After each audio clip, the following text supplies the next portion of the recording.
Magandang araw po sa inyong lahat. Muli po, ako po ito, si Brian De La Cruz, isa po sa inyong kamag-aral sa ating pong kursong dalubhasa sa pagpapaunlad pang komunikasyon sa ating pong asignaturang Development Communication 206.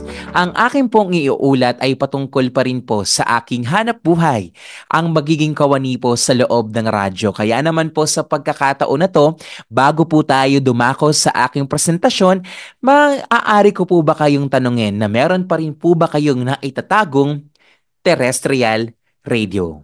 Yes po, ang tawag po natin dito ay terrestrial radio na kung saan sa wikang Filipino, ang tawag dito ay mga talapilihitan na kung saan ito po ay pinipihit natin sa pamamagitan ng pagpunta sa iba't ibang radyo istasyon sa inyong lokasyon. Kaya naman po, atin na pong puntahan ang modernong teknolohiya na kung saan ang aking pong ginawang titulo dito ay radyo noon, digital na rin ngayon. Pero bago po yan, gusto ko lamang pong ibahagi ang aking mga napuntahan bilang isang kawani ng radyo at nagkaroon na rin ng sariling programa sa pamamagitan nito upang ipakita ko na sa pamamagitan po ng modernong teknolohiya, ang radyo ay hindi na lamang isang tradisyonal o tunog na radyo, kundi maaari na kaming makita, mapakinggan sa pamamagitan po ng modernong teknolohiya. Pakinggan po natin ang aking mga ilang presentasyong video.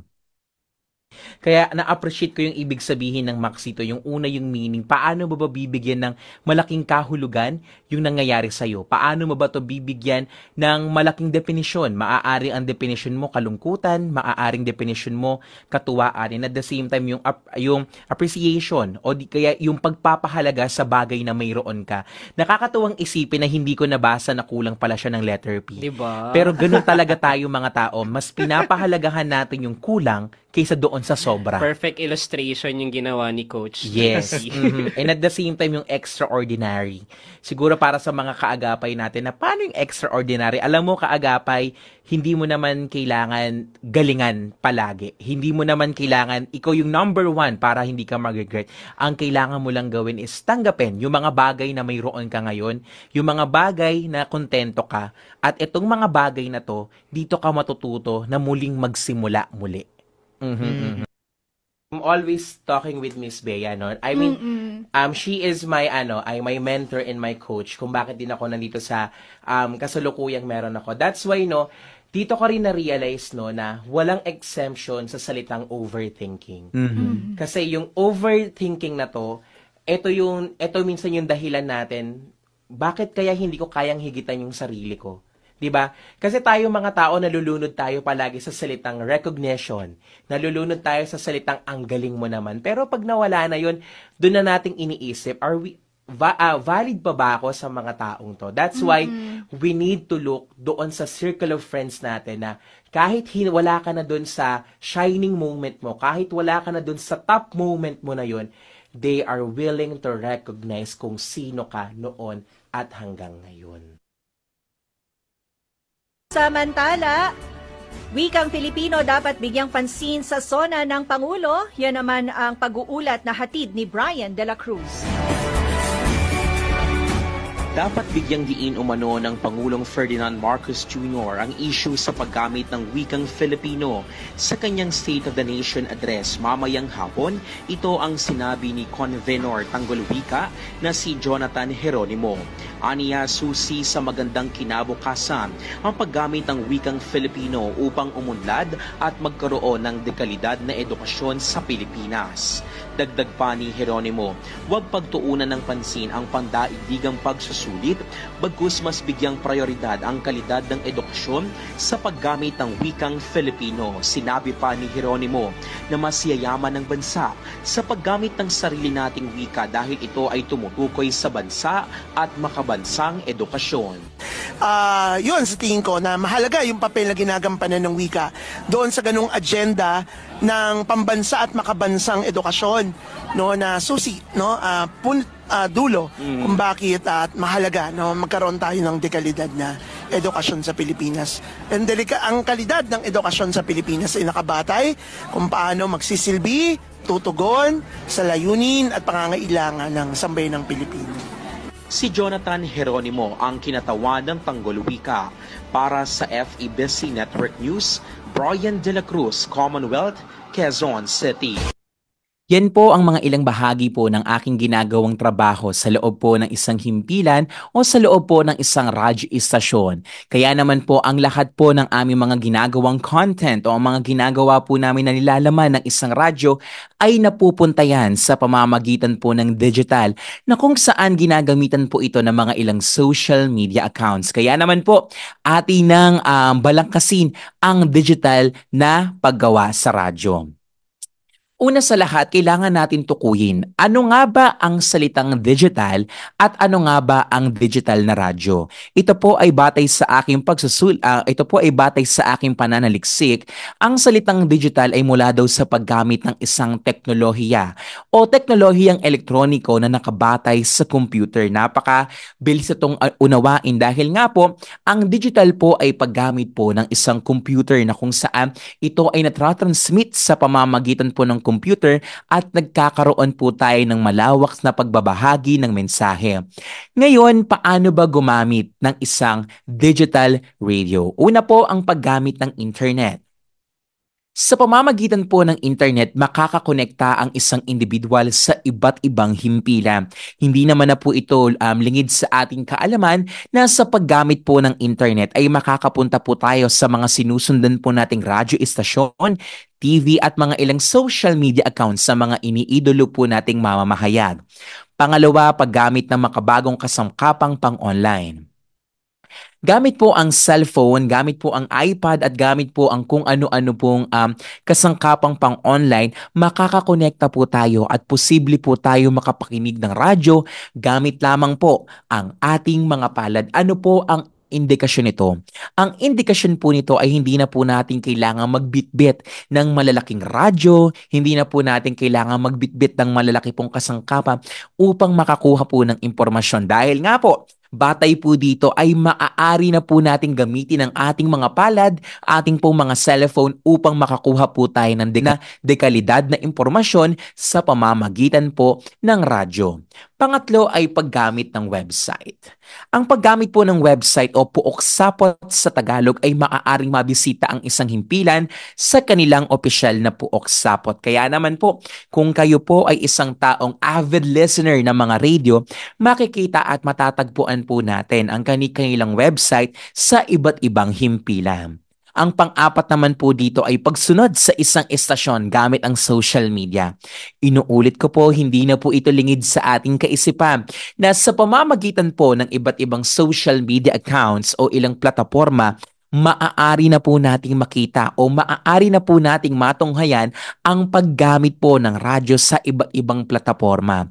Ito po ay isang indikasyon na ang modernong teknolohiya ay magagamit po natin sa makabagong teknolohiya, lalo na po sa pagbabahagi ng impormasyon, pagbibigay ng mensahe. Siyempre po, alam naman po natin na meron pong kalakasan ang digital radio. Hindi mo sinasabing physical na kalakasan, kundi kalakasan sa pagbabahagi ng impormasyon. At hindi lamang po yan.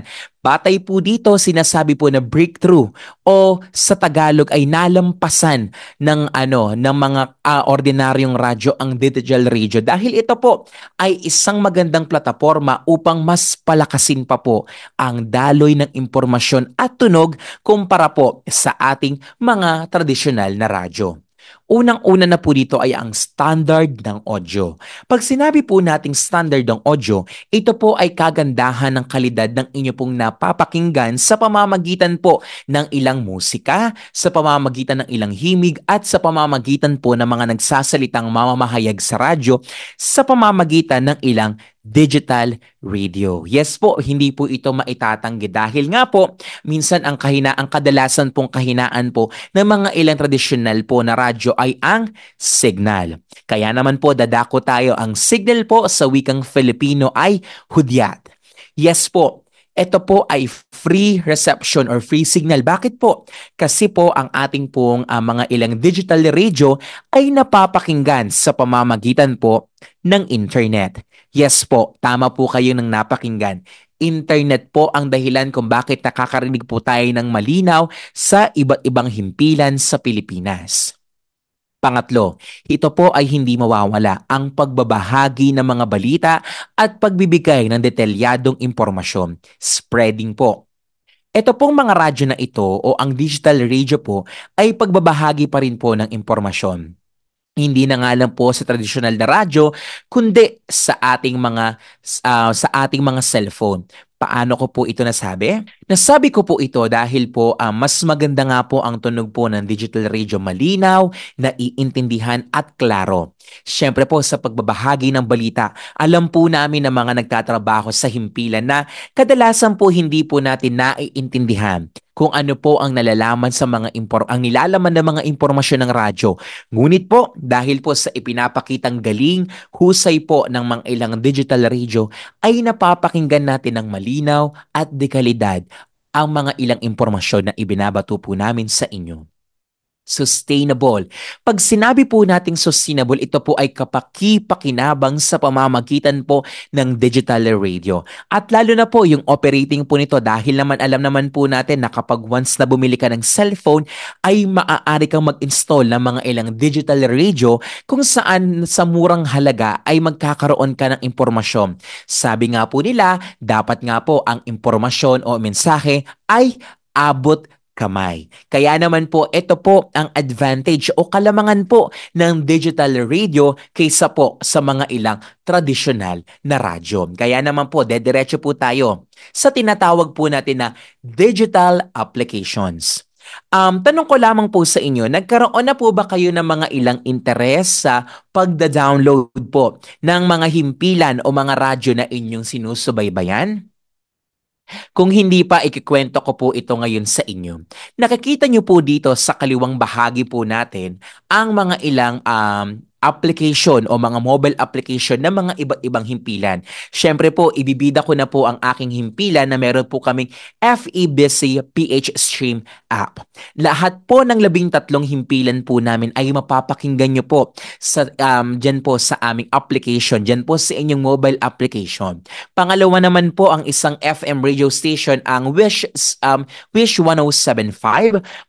Ang pangatlo naman po ay ang DWIZ at ang 90.7 Love Radio. Yan po ang mga tinatawag po natin na digital application na kung saan sa pamamagitan po nito ay mas naaabot kamay natin at mas nagkakaroon tayo ng masinsinan dito na palitan ng komunikasyon. Bakit po? Kasi po, ang ating pong himpilan na sinundan ay nasa cellphone na rin po natin, mga iPad at tablet. Siyempre po, nakikita naman po natin dito sa kanan na bahagi ang mga ilang digital platforms. Pag sinabi po nating digital platform, sa pamamagitan po nito ay mas napapalakas at mas napapatatag po natin ang pagbabahagi ng impormasyon. Lalo na po sa Spotify, Facebook, YouTube, TikTok, Instagram at X. Dahil po dito, mas nagkakaroon ng malaking plataforma, malaking pagbabahagi ng impormasyon ang mga ilang himpilan. Kuya Bry, sabi mo sa module 1 mo na ang radyo kailanman ay hindi mapapalitan ng mga digital application. Totoo naman po yan. Ang sinasabi ko po dito, ang mga content o nilalaman o mga isinulat po sa radyo ay maaaring malipat sa pamamagitan po ng mga ilang digital application. Yes po, katulad na lang po sa Spotify, pwede po tayong gumawa ng podcast.